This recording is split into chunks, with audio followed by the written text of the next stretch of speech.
Hello everyone, good evening. आज हम लोगों को बात करनी है सबसे ज़्यादा इम्पोर्टेंट पोर्शन सर्कुलर मोशन में जो होता है कंसेप्चुअली, जो होता है types of acceleration in case of circular motion. हम बात करेंगे आज types of acceleration in circular motion की, और उससे पहले रिकैप करवा दूं जल्दी से। हम लोगों ने बहुत सारे क्वेश्चंस किए थे लास्ट टर्न पर, इक्वेशंस भी देखी थी हम लोगों ने सर्कुलर मोशन की, और relation between v and omega देखा था। इंपॉर्टेंट इंटरेस्टिंग रिलेशन था v equal to r omega magnitude wise. ये रिलेशन भी हम लोगों ने कंसिडर किया था। चलिए, अब आज हम लोग स्टार्ट करेंगे types of acceleration in circular motion. तो बिल्कुल थोड़ी देर के लिए कुछ लिखना नहीं है, बिल्कुल ओपन माइंड के साथ जो मैं बता रहा हूँ उसको बस ग्रेस करना है। मैं सारी चीज़ें याद करवा दूंगा, उसके बाद हम लोग एक साथ इकट्ठा पूरा लिखेंगे आज। तो देखो, जब भी कोई पार्टिकल सर्कुलर मोशन करता है तो जो सबसे पहला एक्सेलरेशन उसके पास होता है उसे हम बोलते हैं सेंट्रीपिटल एक्सेलरेशन। अब सवाल ये उठता है कि सर्कुलर मोशन करते हुए पार्टिकल के पास एक्सेलरेशन क्यों होगा। सबसे पहले तो इस क्वेश्चन का हम आंसर करते हैं। तो देखो, एक एग्जाम्पल कंसिडर करते हैं। सपोज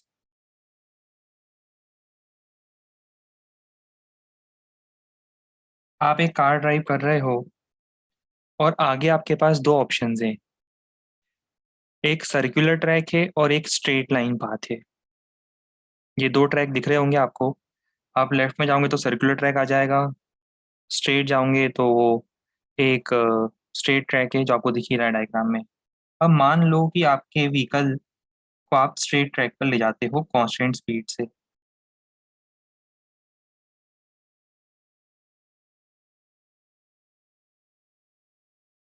इंपॉर्टेंट डिस्कशन है, सिर्फ समझना आप। बिल्कुल खुले दिमाग से, खुले विचारों के साथ इसे समझने की कोशिश करना।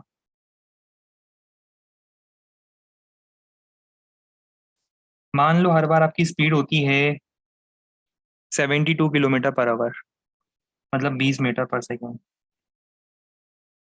72 किलोमीटर पर आवर की स्पीड से आप व्हीकल रन कर रहे थे, मतलब 20 मीटर पर सेकेंड की स्पीड होगी वो।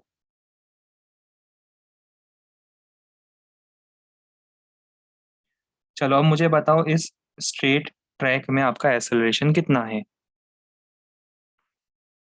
जीरो। क्यों है जीरो? न ही वैल्यू चेंज हुई। देखो, वेलोसिटी के पास दो चीजें होती है।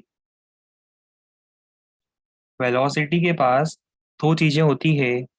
एक तो होता है उसके पास उसकी वैल्यू, जिसको हम बोलते हैं उसका मैग्नीट्यूड। वैल्यू बोल दो, मैग्नीट्यूड बोल दो। और एक होती है उसकी डायरेक्शन।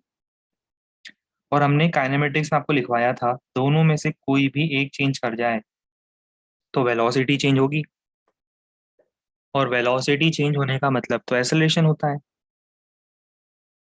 अब बताओ,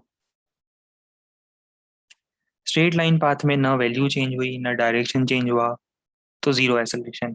पर अब मान लो आपने यही काम सर्कुलर ट्रैक में किया होता, तो क्या कोई एक्सेलरेशन होना चाहिए था? होना तो चाहिए था। पर ये एक्सेलरेशन क्या करेगा? ये एक्सेलरेशन वैल्यू को तो चेंज नहीं कर रहा है, but it is responsible for changing the direction of motion. बिना इसके वो स्ट्रेट लाइन में चला जाता। ये है, तभी वो सर्कल कर पा रहा है।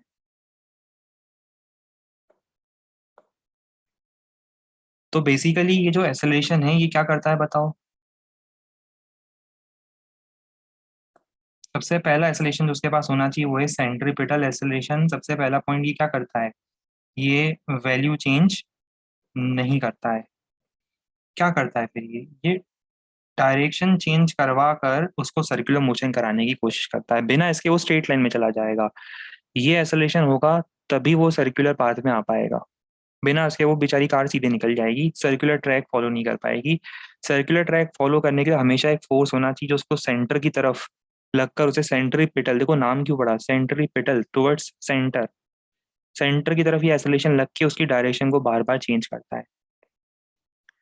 तो पहला पॉइंट तो हमें ही समझ में आया कि कोई भी पार्टिकल चाहे यूनिफॉर्म स्पीड से सर्कुलर मोशन क्यों ना कर ले, उसके पास सेंट्रीपिटल एक्सेलरेशन तो होगा ही होगा। दूसरा पॉइंट,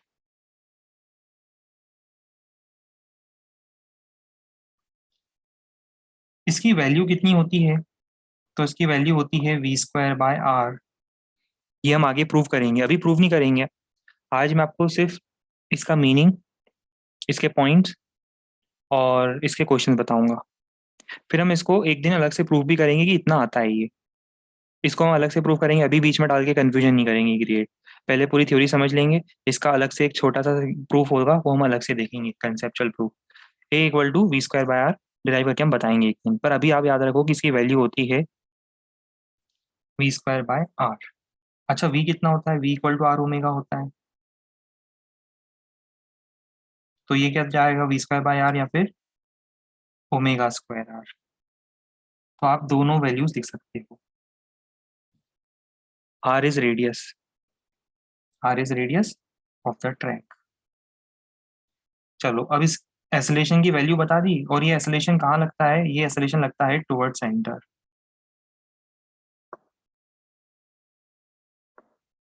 जब भी आपसे कोई बोले कि पार्टिकल सर्कुलर मोशन कर रहा है, तो आप समझ जाना कि इसके ऊपर क्या लग रहा होगा। इसके ऊपर ये देखो, ये सेंट्रीपिटल एसलेशन लग रहा होगा v²बाय r। ये सेंट्रीपिटल एसलेशन लग रहा होगा v²बाय r। जहां जहां भी ये होगा, हमेशा हमेशा सेंटर की तरफ सेंट्रीपिटल एसलेशन हमेशा सेंटर की तरफ लग रहा होगा, v²बाय r।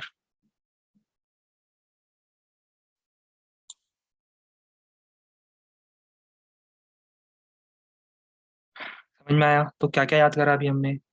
पहला, कि ये क्या करता है, ये स्पीड को चेंज नहीं करता है, ये वेलोसिटी की डायरेक्शन को चेंज करता है। वेलोसिटी के मैग्नीट्यूड से इसको कोई मतलब नहीं है, ये तो सिर्फ डायरेक्शन चेंज करा के सर्कुलर मोशन करवाता है। फिर इसकी वैल्यू कितनी होती है, v²बाय r या फिर ओमेगा²r। फिर कहाँ लगता है ये? हमेशा हमेशा ये एसलेशन होता है टुवर्ड्स सेंटर। बात समझ में आई यहाँ तक की? बहुत बढ़िया। तो देखो, पहले स्टेटमेंट पढ़ेंगे। पढ़ो जरा एक बार ये स्टेटमेंट।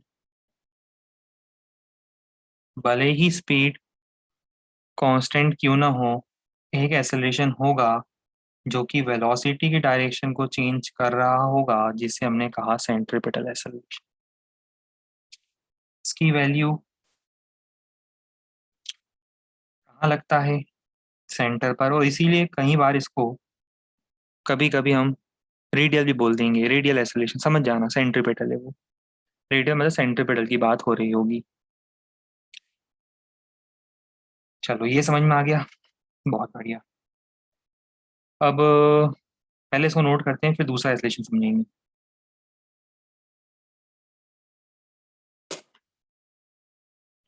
हो जाओ शुरू।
याद भी कर लो पूरा।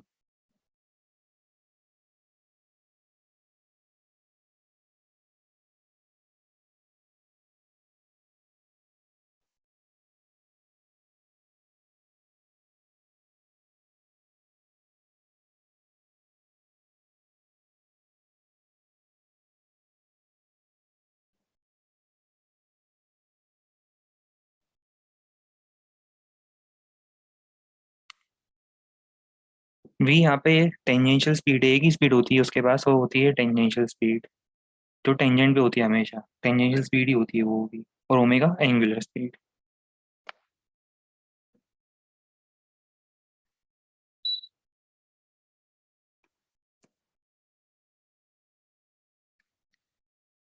चलो अब, ये तो नोट नहीं करना, ये तो एग्जाम्पल समझ में आ गया। अब केस और इंटरेस्टिंग होने वाला है।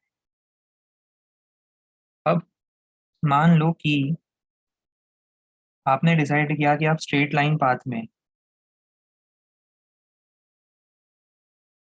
जाओगे, पर स्पीड बढ़ाते हुए जाने वाले हो। मतलब 20 का आपने कर दिया 25, 25 का कर दिया 32, 32 का कर दिया 45, स्ट्रेट लाइन पाथ में। तो क्या बताओ, क्या आपके पास एक्सेलरेशन है? क्या कर रहा है ये एक्सेलरेशन?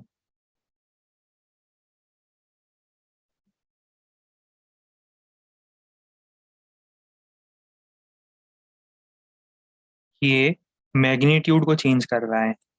एक एक्सेलरेशन होगा जो मैग्नीट्यूड को चेंज कर रहा होगा। और ये कहाँ लगेगा? इसी डायरेक्शन में लगेगा, स्ट्रेट लाइन के। इसे डायरेक्शन के चेंज से मतलब नहीं है। देखो, ये तो सिर्फ वैल्यू को बढ़ाता जा रहा है, बढ़ाता जा रहा है, बढ़ाता जा रहा है। अब एक काम करो, इसी रोड को लो और इसको कर्व कर दो। समझ रहे हो? इसी रोड को उठाओ, हाथ से पकड़ो और इसको कर्व कर दो, और इसके साथ ओवरलैप करवा दो। तो जो जो स्पीड पहले आपकी स्ट्रेट लाइन में थी, वो सब अब स्पीड टेंजेंशियल हो जाएगी। शायद इमेजिन कर पा रहे होंगे मैं क्या कहना चाह रहा हूँ। रोड को उठा के कर्व करने का मतलब हाथ से क्या होगा?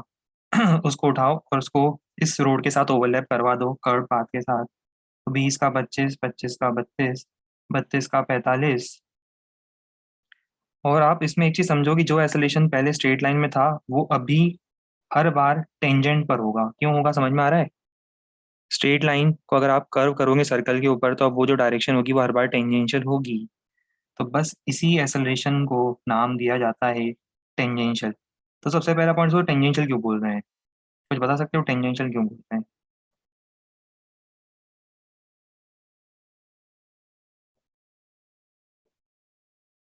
इसलिए बोल रहे हैं क्योंकि ये टेंजेंट के अलॉन्ग लगता है। चलो उससे पहले, चलो उससे पहले, उससे भी पहले मुझे बताओ कि ये क्या कर रहा है। सबसे पहले तो ये बताओ क्या चीज कर रहा है ये वैल्यू को चेंज कर रहा है। ये डायरेक्शन से इसे कोई मतलब नहीं है। चाहे वो स्ट्रेट लाइन में जाता तब भी ये लगता, अभी सर्कल में है तब भी लग रहा है। ये डायरेक्शन से इसको कोई मतलब ही नहीं है, तो सिर्फ वैल्यू को कम ज्यादा करने की कोशिश कर रहा है, वैल्यू बढ़ा रहा है। अच्छा, अब दूसरा पॉइंट होता है कि इसकी खुद की वैल्यू कितनी होती है।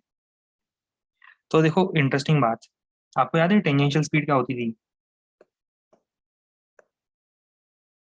टेंजेंशियल स्पीड होती थी आर ओमेगा। इसको डिफरेंशिएट कर दो, टेंजेंशियल स्पीड को डिफरेंशिएट करो, तो ये जो rate of change of tangential speed है, ये आपको देगा टेंजेंशियल एक्सेलरेशन। और D omega by D T देगा अल्फा। तो इसकी वैल्यू होती है आर अल्फा। जैसे इसकी वैल्यू होती थी वी स्क्वायर बाय आर, पर इसका हमने डेरिवेशन अभी नहीं देखा। इसका डेरिवेशन बता दिया, टेंजेंशियल का बता दिया अब एक ही बार में, क्योंकि एक लाइन का डेरिवेशन होता है इसका। ए टेंजेंशियल बराबर आर अल्फा। और ये कहाँ लगेगा, लास्ट पॉइंट कहाँ लगेगा? ये लगेगा टेंजेंट की तरफ, एक्ट्स along द टेंजेंट।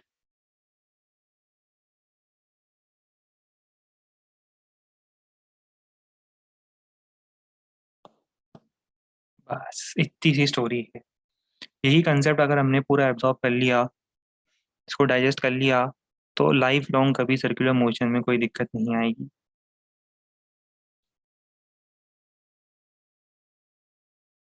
अभी रुको,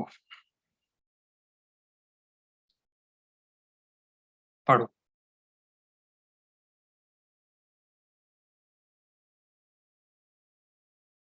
पढ़ो, फिर से पढ़ो, खूब पढ़ो, और अच्छी चीजें पढ़ो। बताओ, क्लियर हुआ ये?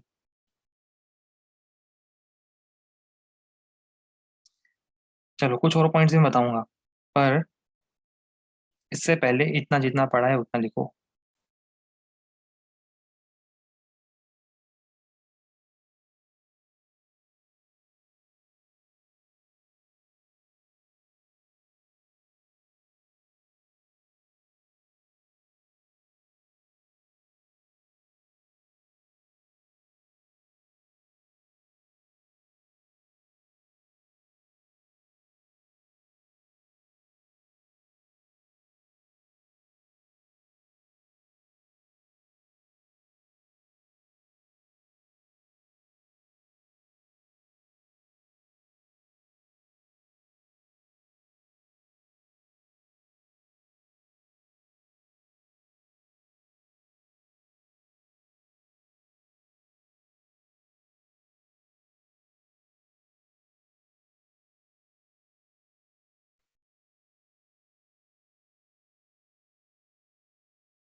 अब एक मिनट हम समझते हैं आगे की स्टोरी। और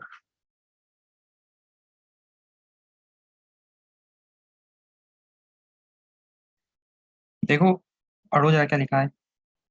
क्योंकि ये क्योंकि ये क्या करता है, स्पीड को इंक्रीज या डिक्रीज करता है, इसलिए इसको हम बोलते हैं rate of change of speed बोलेंगे, rate of change of velocity नहीं बोलेंगे। Rate of change of speed, क्योंकि ये स्पीड को कम ज्यादा करता है। वेलोसिटी के पास वैल्यू डायरेक्शन दोनों होती है, उसमें से ये सिर्फ वैल्यू मतलब वेलोसिटी के मैग्नीट्यूड जिसको हम स्पीड बोलते हैं उसे चेंज करता है, इसको बोलते हैं rate of change of speed. It is not called rate of change of velocity, it is called rate of change of speed. हाँ, डायग्राम बता देंगे हम बाद में, पहले ये पूरा नोट कर लें एक सीक्वेंस में, उसके बाद हम वो पुराना डायग्राम बता के सबको नोट करने का टाइम देंगे। पर पहले हम ये चाहते हैं कि टेंजेंशियल पूरा कंप्लीट हो जाए, उसके बाद हम ऊपर स्क्रॉल कर देंगे, आप चिंता मत करा करो। पहले ये देखो जो हम बता रहे हैं उस पर फोकस करो। ठीक है, अब आगे पढ़ो। ये किसके लिए रिस्पॉन्सिबल नहीं है? ये वेलोसिटी की डायरेक्शन चेंज करने के लिए रिस्पॉन्सिबल बिल्कुल नहीं होता। ठीक है, चलो इसको अब अपन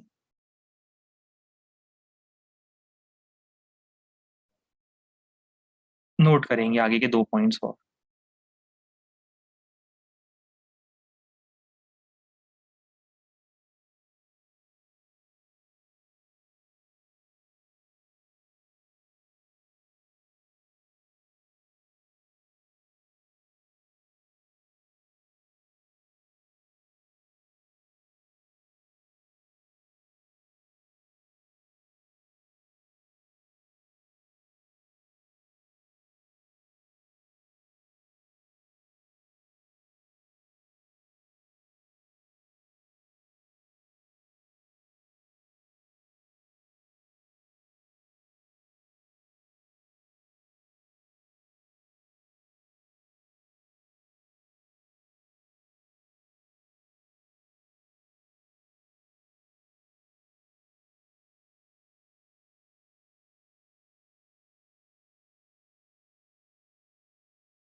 डन।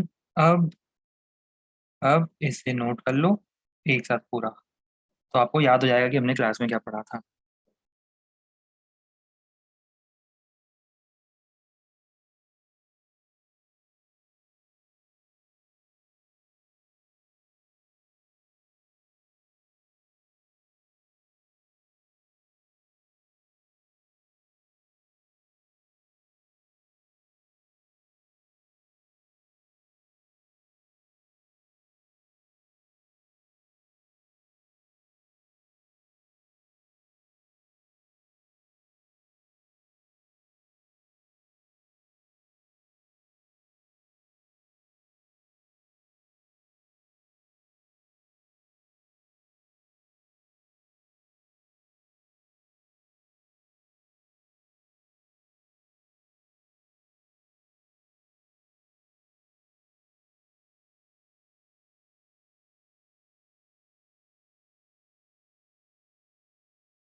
Done, noted.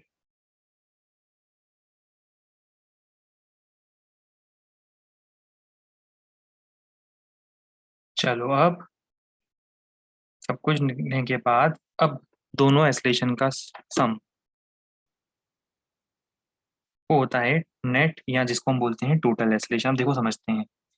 जैसे मान लो पार्टिकल यहाँ पर है, तो पहली बात तो अगर वो सर्कुलर मोशन कर रहा है तो पहली बात तो सेंट्रीपिटल तो लगना ही है।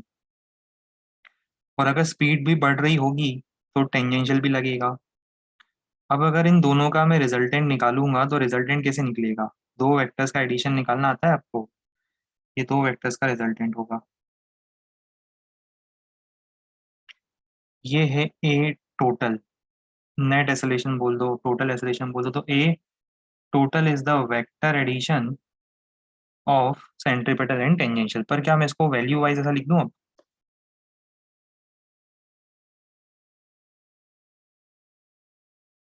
ऐसा, a c square plus a t square. क्यों? क्योंकि वो दोनों 90 डिग्री पर है ना? तो बताओ जरा, ए सी कितना होता है? वी स्क्वायर बाय आर, या ओमेगा स्क्वायर आर। और ये होता है आर अल्फा। ये नेट आ गया। तो आपसे कोई पूछता है कि टोटल एसोलेशन जो है वो कितना एंगल बनाता है सेंटर के साथ, कितने एंगल पर होगा ये सेंटर के साथ? तो आप बोलेंगे ये सेंटर के साथ इतने एंगल पर होगा।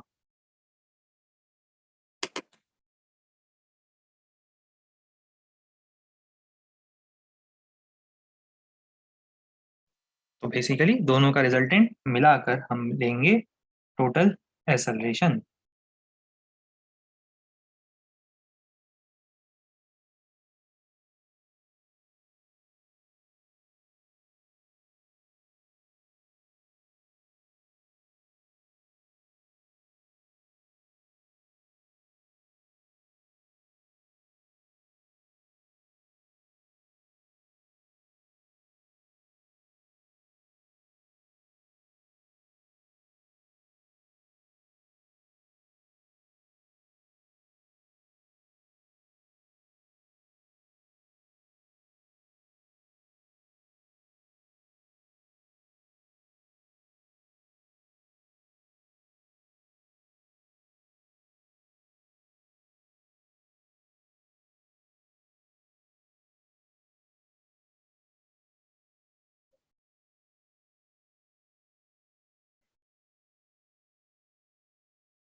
आओ अब हम लोग फाइनली बात करें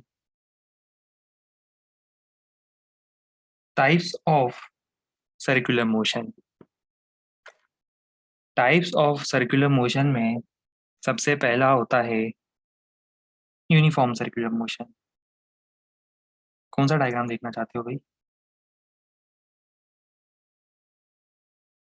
देखो ये सब, अरे भाई, कैपिटल आर और स्मॉल आर में क्या डिफरेंस है हम आपको बिल्कुल नहीं बताएंगे। आप खुद ही सोचो, दोनों एक ही चीजें है ना। आर मतलब रेडियस है, वो गलती से कभी कैपिटल लिख देंगे कभी स्मॉल लिख देंगे, ये कोई पूछने वाली बात थोड़ी ना है। आप खुद सोचो कि अगर आप 11th क्लास के स्टूडेंट हो और आप हमसे ये बार बार पूछ रहे हो कि sir capital r small r में क्या डिफरेंस है, obviously there is no difference.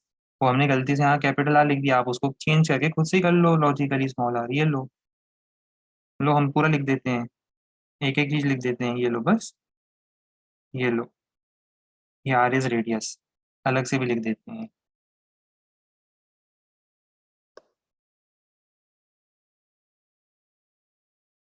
थोड़ा बहुत खुद से ही चेंज कर लिया करो उसमें। अब कोई कंफ्यूजन, कोई doubt? Sometimes also written as capital r, कभी कभी इसको क्या करते हैं, स्मॉल आर की जगह हम कैपिटल आर लिख देते हैं। तो मैं वो फॉर्मूला भी लिख देता हूँ, नहीं तो उसमें भी कंफ्यूजन हो सकता है। ये लो, फिर सर आपने तो ये लिखवाया था, बुक में तो कुछ और लिखा हुआ है, तो सर कौन सा फॉर्मूला सही है कौन सा फॉर्मूला गलत है, तो ये भी हम लिख देते हैं। अब बताओ, कोई डाउट?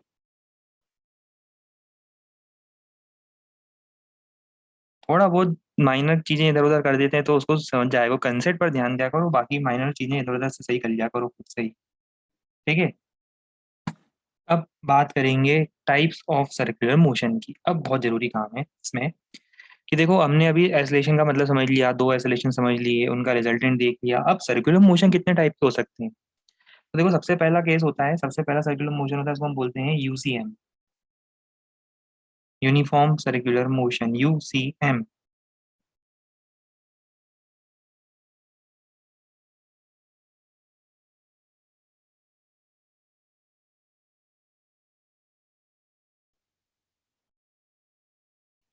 अब इसमें क्या होता है, समझते हैं।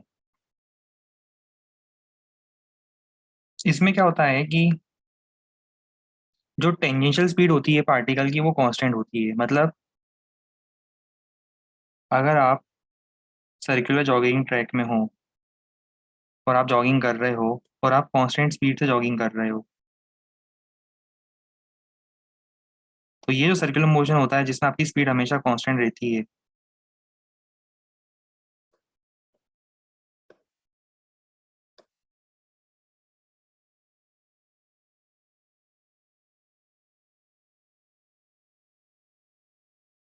ये देखो, इसको हम बोलते हैं यूनिफॉर्म सर्कुलर मोशन। तो जहाँ पे स्पीड कांस्टेंट हो तो ओमेगा भी कांस्टेंट ही होगा। जब स्पीड कांस्टेंट है तो सेम टाइम में वो सेम एंगल कवर करता हुआ मिलेगा आपको। तो वी कांस्टेंट होना या ओमेगा कांस्टेंट होना, वी मतलब स्पीड कांस्टेंट होना या ओमेगा कांस्टेंट होना, मतलब यूनिफॉर्म सर्कुलर मोशन। इसको बोलते हैं uniform circular motion.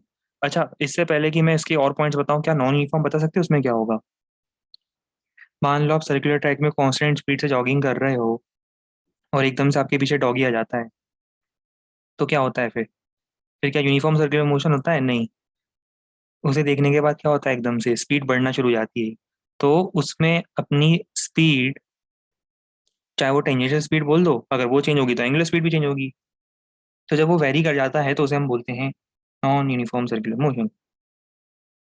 Non uniform circular motion, जहाँ पे टेंजेंशियल स्पीड और एंगुलर स्पीड दोनों चेंज हो रही है, उसे हम बोलते हैं नॉन यूनिफॉर्म सर्कुलर मोशन। पर अभी तो हम यूनिफॉर्म की बात कर रहे हैं, तो देखो यूनिफॉर्म के लिए क्या होगा। अभी किसने पूछा, अगर पाथ ओवल हो तो?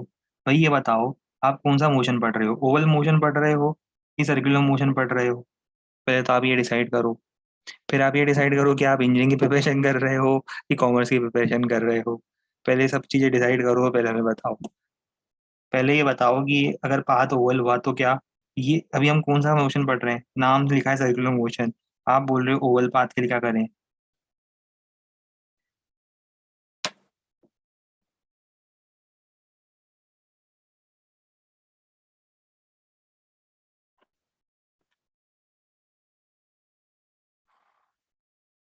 कंट्रोल होता है, कंट्रोल, एंगर मैनेजमेंट।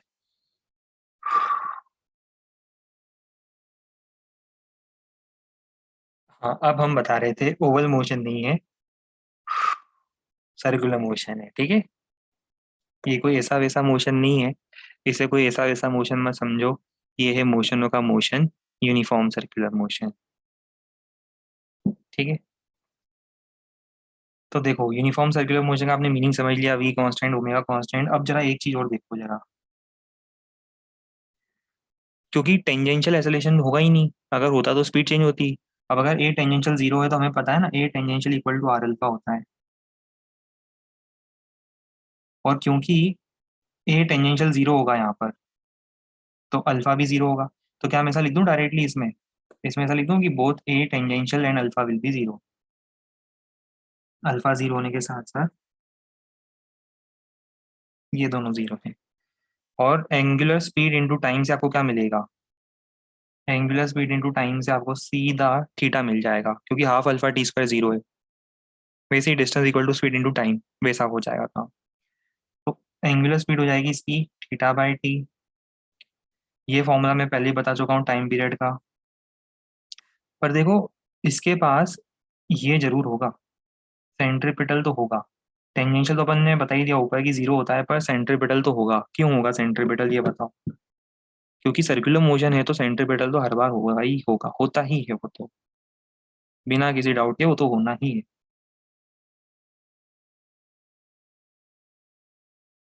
अब टोटल एसेलेशन क्या होता है, root of a c square plus a t square पर, ए टी तो जीरो है। तो टोटल एसेलेशन क्या हो जाएगा, ये टोटल एसेलेशन सेंट्रीपिटल के इक्वल ही होगा, क्योंकि टेंजेंशियल तो है ही नहीं, ठीक है।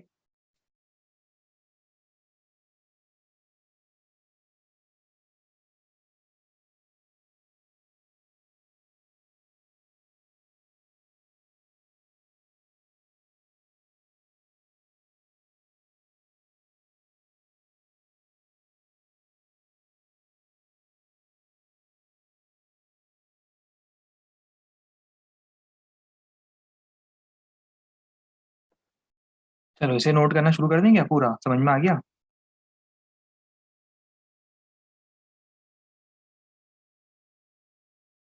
इसे नोट करो।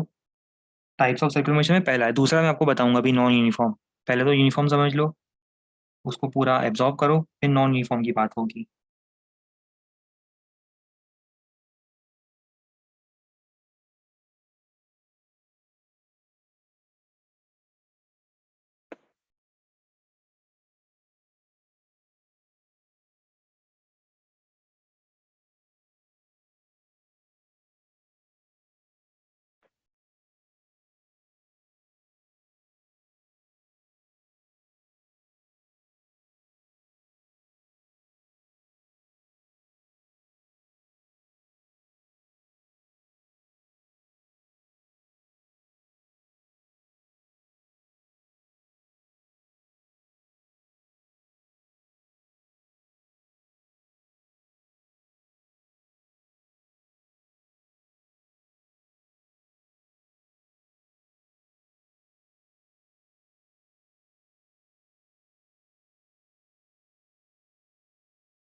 ये लिख लो अब इसके जितने भी पॉइंट्स थे। क्या वो नोट नहीं कर पाए थे प्रीवियस स्लाइड, फोटो ले लो वही पहले, फिर नोट करा करो।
ये पॉइंट्स एक्सप्लेन करना है फिर से? अच्छा बताओ कहाँ दिक्कत आई इन पॉइंट्स में।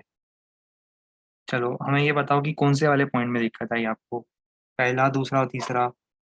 जैसे एक, दो, तीन, इसको मैं नंबर कर देता हूँ। मैं वो वाला पॉइंट जिसमें आपको प्रॉब्लम आई मैं आपको फिर से बता दूंगा। तीन, चार, पाँच, छ, और नीचे सातवां पॉइंट है। बताओ लास्ट थ्री। सेंट्रीपेटल एसिलेशन तो होता ही है हर बार, चाहे सर्कुलर मोशन यूनिफॉर्म हो चाहे नॉन यूनिफॉर्म हो। सर्कुलर मोशन तो हमेशा होता है। सेंट्रीपेटल फोर्स हमेशा लगेगा। सेंट्रीपेटल एसिलेशन हमेशा होगा, वी स्क्वायर बाय हमेशा होगा। ठीक है। तो वी स्क्वायर बाय आर तो हमेशा होगा, पर क्योंकि स्पीड कांस्टेंट है, मैंने अभी बताया ना यूनिफॉर्म सर्कुलर मोशन का मतलब क्या है। स्पीड कांस्टेंट है तो टेंजेंशियल एक्सेलरेशन है ही नहीं ना। स्पीड कांस्टेंट है तो टेंजेंशियल एक्सेलरेशन कहाँ है? कोई नहीं है टेंजेंशियल एक्सेलरेशन। तो वही तो मैंने बोला, टेंजेंशियल एक्सेलरेशन इज जीरो। क्योंकि स्पीड इज कांस्टेंट तो टेंजेंशियल एक्सेलरेशन इज जीरो, और वो तो मैं पहले भी बता चुका हूँ। ठीक है। अच्छा दूसरा, अगर टेंजेंशियल एक्सेलरेशन जीरो होगा तो मैं ये बोल रहा हूँ कि टोटल एक्सेलरेशन सेंट्रीपिटल नहीं होगा। देखो, a total root of a c square plus a t square, अगर if a t is zero. हमने फिजिक्स को ही क्यों चूज करा है सब्जेक्ट? हमें तो केमिस्ट्री पढ़ाना चाहिए था, या फिर बायोलॉजी, जूलॉजी, बॉटनी पढ़ाना चाहिए था।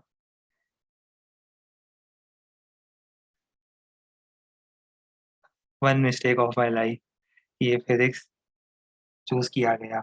ए total equal to a centripetal.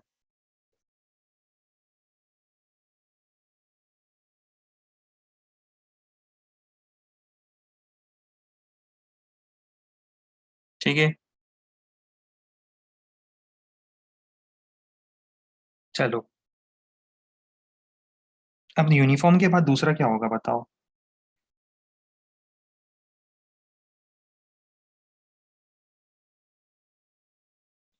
Uniform के बाद दूसरा होगा, जो उसके नीचे लिखना है आपको, वो होगा NUCM।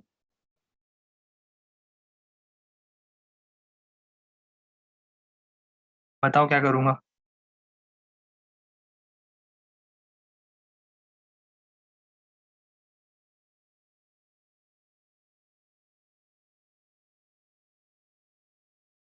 एक काम करते हैं ना, ऐसा कर देते हैं।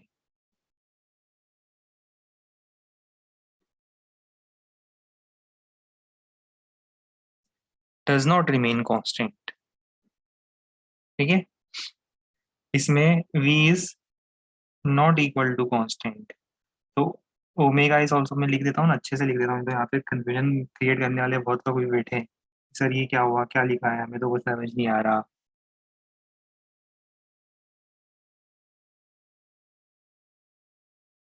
अरे उससे भी अच्छा, एक काम करो ना, इसको।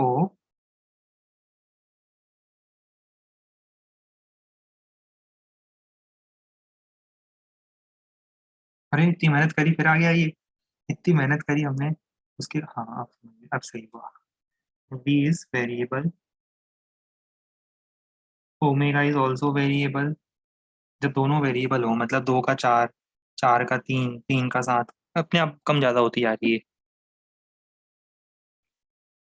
बिल्कुल सही। कौरव बैठे हुए हैं, है ना, कि कब मौका मिले और वो कब कोई डाउट पूछे। है ना, जितने भी कौरव हैं वो बैठे हुए हैं कि जहां से मौका मिले डाउट पूछ ले एकदम से। कोई डाउट रह ना जाए कि अगर ये ओवल होगा तो क्या होगा, अगर ये हेक्सागोनल मोशन होगा तो क्या होगा, अगर ये मोशन फोर डायमेंशन में हुआ तो सर क्या होगा।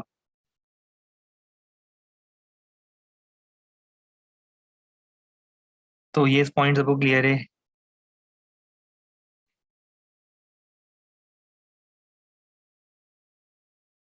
ठीक है।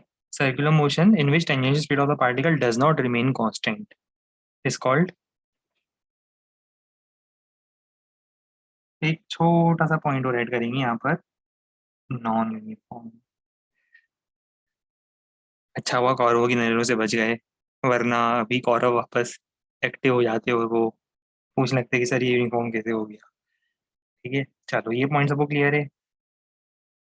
अब अगर वी और ओमेगा वेरिएबल है तो आपको पता है कि वेरिएबल के लिए हम लोगों ने इक्वेशंस वगैरह पढ़ी है, कैसे क्या इक्वेशंस लगाते हैं, वो इक्वेशंस लगाई जाएंगी। इसे नोट करो, ये सिर्फ इतना ही है। इसे नोट करो, बाकी हम क्वेश्चंस में देखेंगे इसे।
ये कौन लिख रहा है भाई? Are my messages visible? हाँ जी हाँ, आपके मैसेजेस हमें विजिबल हैं। हमारा विजन बिल्कुल 6 on 6 है, हम देख पा रहे हैं आपके मैसेजेस, पढ़ पा रहे हैं हम आपके मैसेजेस। बताइए बताइए, क्या डाउट आ रहा है आपको? लगता है डाउट आया होगा कुछ। बताइए बताइए, हमने रोक दिया है सब। हमने आगे स्लाइड बढ़ाने से पहले रोक दिया है। बताइए बताइए, क्या पूछना चाहते हैं आप? प्लीज नेट एस्लेशन वाली साइड बता दें 1 सेकंड के लिए। अरे ऊपर स्क्रॉल अप नहीं होता है ना। इस बार कर रहे हैं, आखिरी बार। अगली बार से नहीं करेंगे।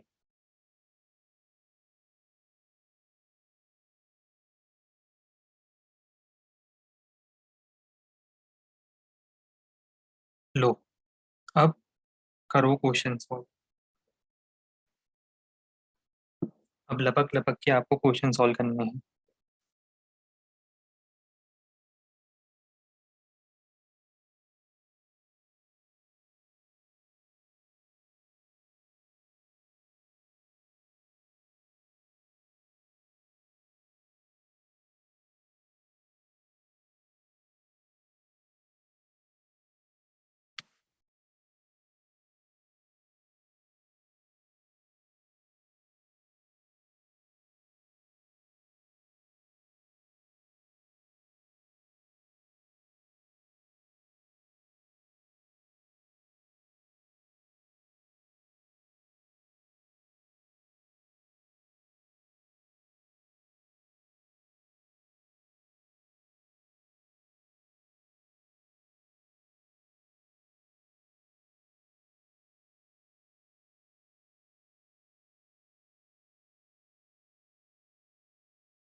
What is f in?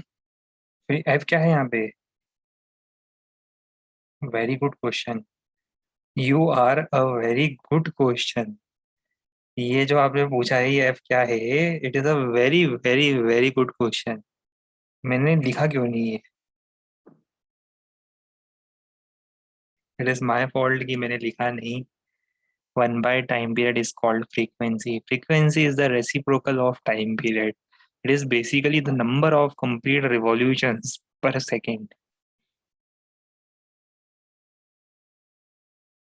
Its unit is per second or second inverse, sometimes also measured in hertz. It is sometimes also represented by nu. So either you can write it as f, or sometimes it is also sometimes but rarely represented by symbol nu.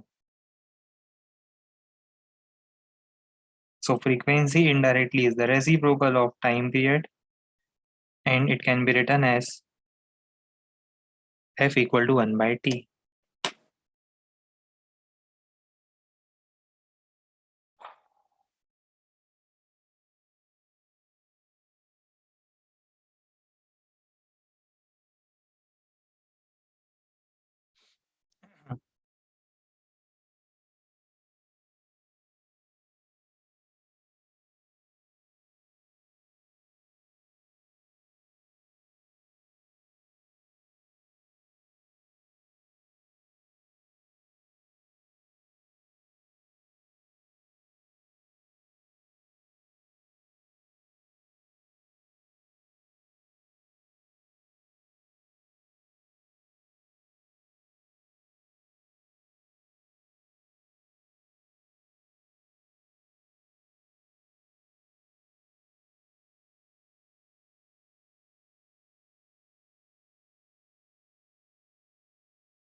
Last 60 seconds और दे रहे हैं, फिर हम इसका answer बताएंगे पहले, फिर solve करके बताएंगे।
आंसर आना चाहिए इतना।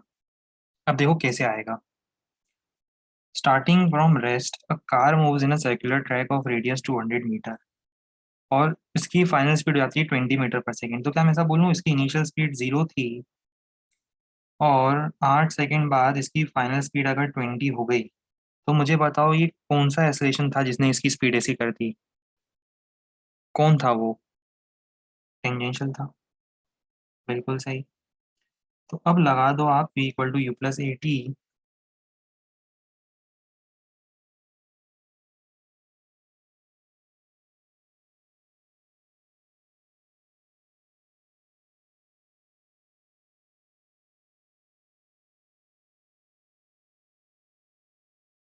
5/2। ठीक है। अब ये तो उतना ही रहेगा, क्योंकि लिखा है कि assuming it speed is increasing at the constant rate, मतलब इसका टेंजेंशियल एक्सेलरेशन की बात चल रही है, वो कांस्टेंट है। आपसे पूछा है कि 4 सेकंड पे नेट एक्सेलरेशन बताओ, ये तो कुछ और ही पूछ लिया। 4 सेकंड पे क्या करोगे, पहले स्पीड निकालोगे। v at 4 second, at 4 second speed निकालो पहले, एट t इक्वल टू 4।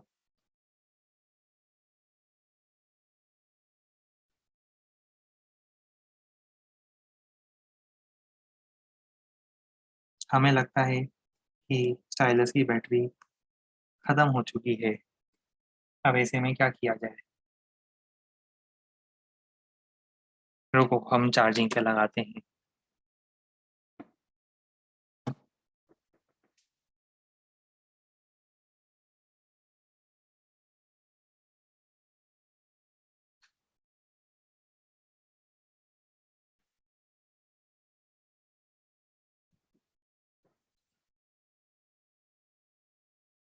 नहीं नहीं, जल्दी छुट्टी तो नहीं मिलती, फिजिक्स की क्लास में ऐसा नहीं होता है कि जल्दी छुट्टी मिल जाए। इतनी किस्मत आप लोगों की अभी अच्छी नहीं है कि आप लोगों को जल्दी छुट्टी मिल जाए।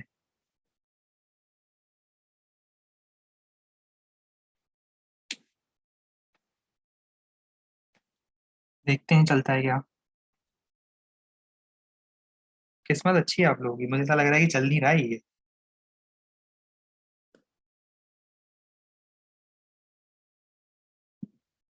सही बात है, पेंसिल भी नहीं जाता है, जिस तरह के आप लोग डाउट पूछते हो कि पेंसिल भी। अरे, चालू हो गया, चालू हो गया।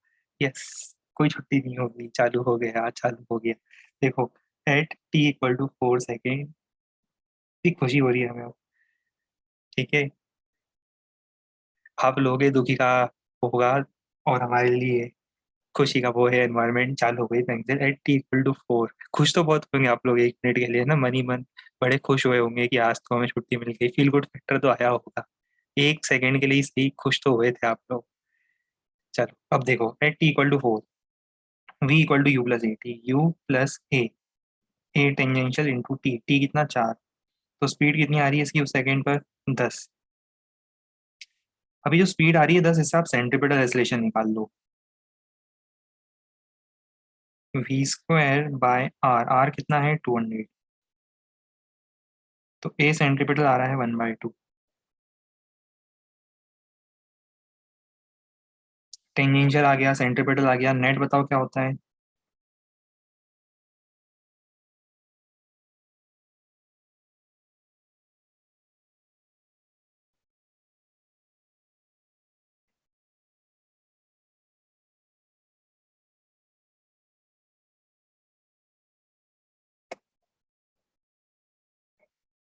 ये आंसर आना चाहिए। इस बीच हमें बहुत सारी सैड स्माइलीज मिल रही है, हम देख पा रहे हैं। काफी सारे लोग सैड स्माइलीज भेज रहे हैं।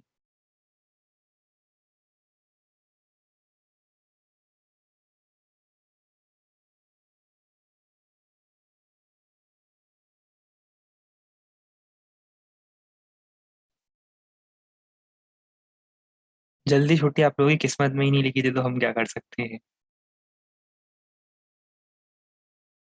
हाँ, सैड इमोजीज बोलना चाहिए।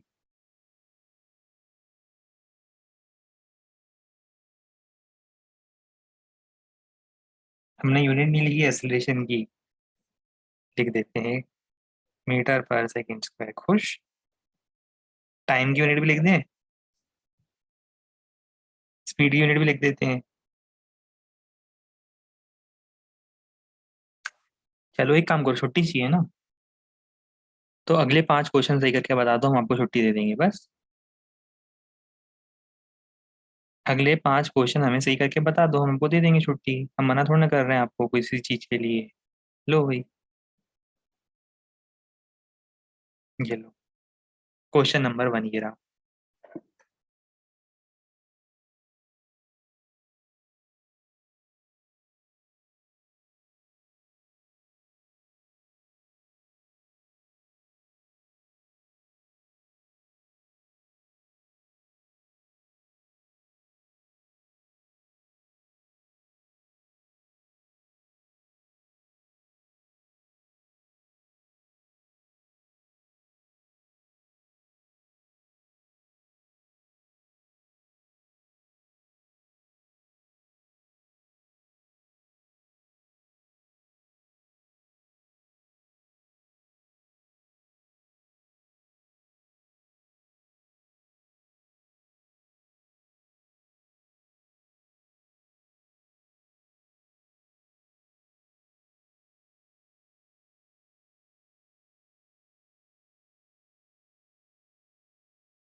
आंसर देखें। आंसर आना चाहिए इतना। आओ ट्राई करके देखें हम लोग। देखो, कार जो है वो सर्कुलर ट्रैक में जा रही है, रेडियस आर, और उसकी टेंजेंशियल स्पीड दी हुई है आपको 2t²। ये टेंजेंशियल स्पीड दी हुई मैंने, तो उसको डिफरेंशिएट करेंगे तो क्या होगा?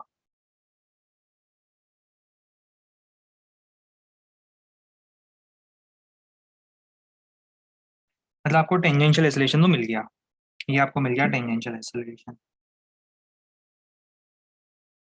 अब सेंट्रीपिटल कितना होगा?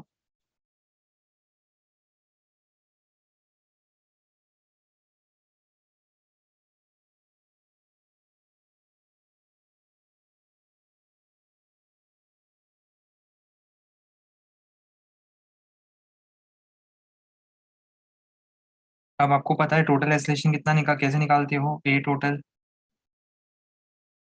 √AC² प्लस AT², स्क्वायर लो, रूट निकालो, कॉमन निकालो टर्म्स, आपको ये आंसर मिल जाएगा।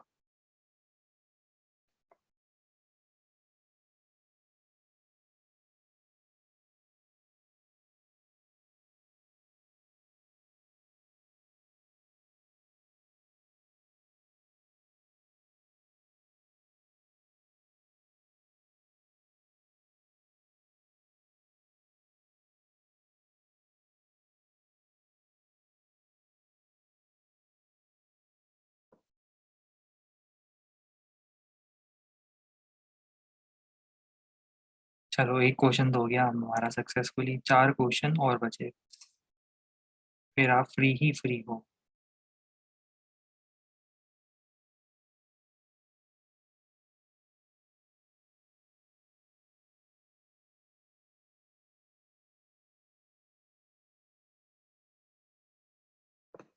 आओ अब अगला क्वेश्चन देखें।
लास्ट क्वेश्चन का आंसर क्या था? ये था।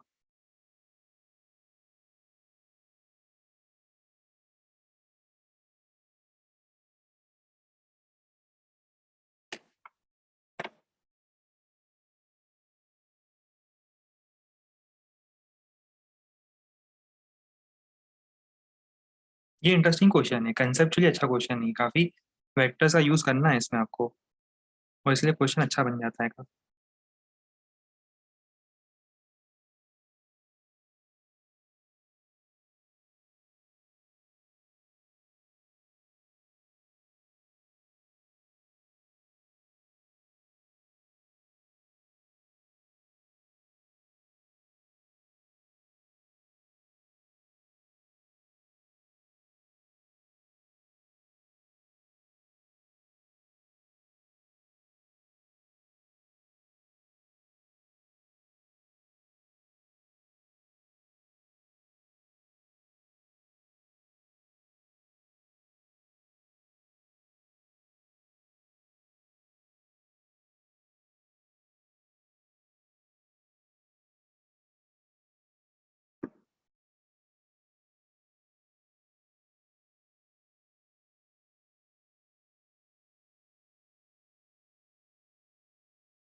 इसके बाद इसके बाद दो तीन क्वेश्चन और बचेंगे ना।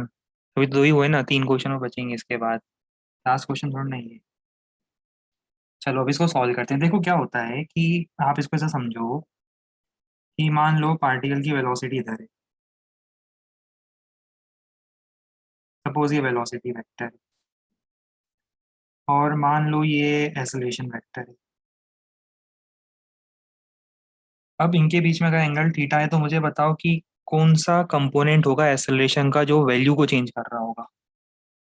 एक्सेलरेशन के दो कंपोनेंट होंगे, एक होगा टेंजेंशियल कंपोनेंट और एक होगा जो वेलोसिटी के परपेंडिकुलर लगता है, जिसको रेडियल कंपोनेंट बोलते हैं। तो ये होगा ए रेडियल और ये होगा ए टेंजेंशियल। हमें पता है कि a tangential is equal to rate of change of speed. आज ही पढ़ाया था। ए टेंजेंशियल मतलब ए कॉस थीटा फाइंड करना है मुझे। ए टेंजेंशियल होगा ए कॉस थीटा। अब ए कॉस थीटा कैसे फाइंड करूंगी, पता है ना ये। देखो कैसे, किसी को अगर डाउट है इसमें कैसे होता है तो देखो, ए डॉट भी क्या होता है, a v cos theta divided by v कर दो तो वी से वी कैंसिल, आपको ए कॉस थीटा मिल जाएगा। ठीक है। चलो, तो अब ए डॉट भी निकालो, मेरी हेल्प करो, ए डॉट भी निकालो। कैसे निकालते हैं ए डॉट भी, आई का आई के साथ 6, जे का जे के साथ -4 divided by mod of v √9 + 4।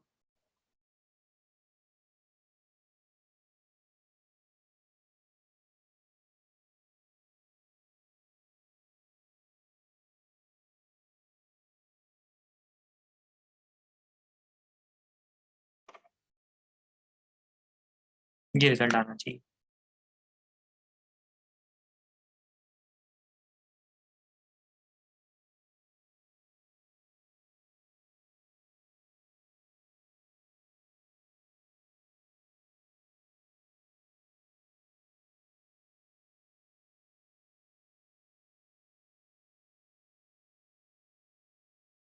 चलो अब कितने क्वेश्चन बच गए अपने।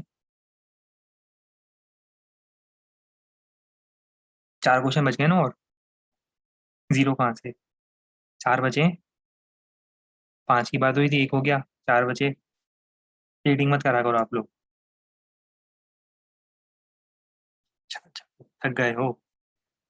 चलो कुछ होमवर्क होमवर्क की बात कर लें आज थोड़ा। तो देखो, एक होमवर्क तो आपको पहले ही मिला हुआ था, बिगनर बॉक्स नंबर 1।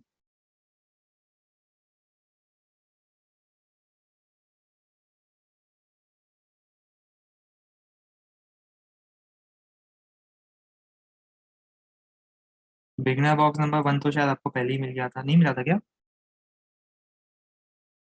चलो एक काम करते हैं, मिला था या नहीं मिला था हमें याद नहीं आ रहा। हम तो बिगनर बॉक्स 1 देते हैं होमवर्क के लिए। बिगनर बॉक्स 1 करना है आपको कंप्लीट। बिगनर बॉक्स 1 कंप्लीट करने के बाद आज टाइप्स ऑफ आइसोलेशन भी पढ़ लिया हमने।